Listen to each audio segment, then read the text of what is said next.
I am indeed, a Benno, Marlino and Jenno, still working on the accent, but I'm stoked to be at Lassiter's when none other than Ryan Maloney and Stephen Dennis who are trying to steer me out. They're such professionals. You'll know them as Paul Robinson, of course, and Toadfish. And you're looking very well, man, for, well, a man with one leg and a mood-altering brain tumour.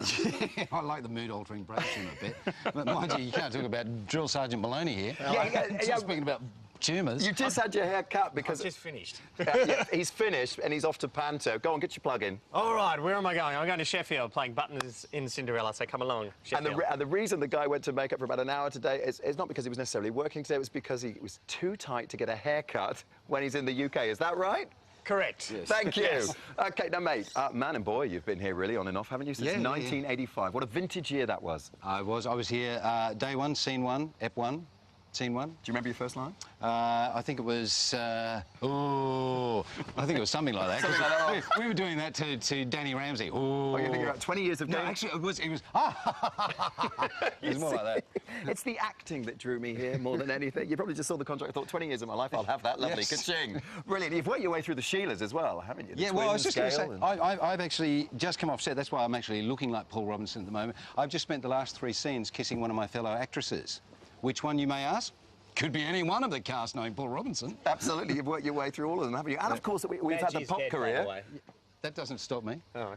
The pop career, of course, with the leather blues on the shoulder pads. We loved all of that, man. We loved all of that. And you even starred on a lot of British television, including GMTV, way back in 1993, when you spoke to the late, great former presenter on GMTV, Mr. Eamon Holmes. You look well, mate. I have to say, you've not changed a bit. Has he? Yeah, he's no longer on the show. You still are. Let's put it that way.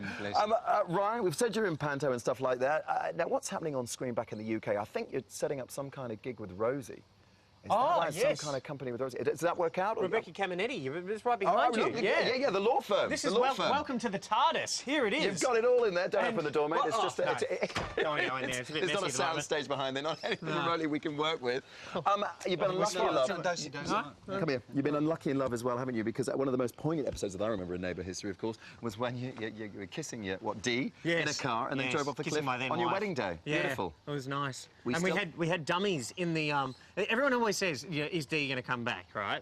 And we had dummies in the car for when we sent it off the cliff kind of thing, and the dummy's head came off and almost came out the window. So I'm guessing that, no, Dee's been decapitated and she's not coming back. Oh, that's nice for breakfast television. Let's move on swiftly.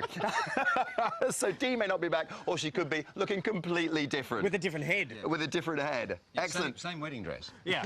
Boys, are we planning to stay around for a while? Obviously, Smitty's on his way. We saw Ian Smith earlier in the show. Yeah, we finally got rid of him. Woohoo! Yeah! But you're planning to stick around, are you? Oh, yeah. I'm here for the next 20. Yeah, well, I'm the same as you. I've got children to feed and educate, so... Well, there we go. My wife said you've got to die on that show. Not literally, but, you know. Quite literally. Did she get you to sign a will while she said that? As she was dosing out the poison. You're going to die on that show, yes. Well, you know what, ladies and gentlemen, clearly Neighbours fans, there's going to be no end to it. I think it's going to be running and running with these boys in it, and you can catch all new episodes on Channel 5 in the new year. No danger of a cameo, mate. I could do your hair for you. I think it's already been done. Yeah, I don't think we can. There's much left to work with. Catch the boys in Panto in a theatre near you soon. Take care. We'll see you later. See you later. See, I think if Richard went into makeup and got his hair bleached a bit, he could look like Ridian from X Factor, couldn't he? There is the Richard Ridian. Yeah. We'll get him on one of the reality shows. There we go. He can warble like him as well. And I should just say, Kyle Marsh, who was in Neighbours, is still in Search of Celebrity. He's down to the final. Could he win it? Well, I don't know. This week, he's either going to be joined by Rebecca Lewis or Liam from Big Brother. One of them will go in on Sunday night, so... It's going to be tight. Tough competition. Sunday night. Anyway, so there we go.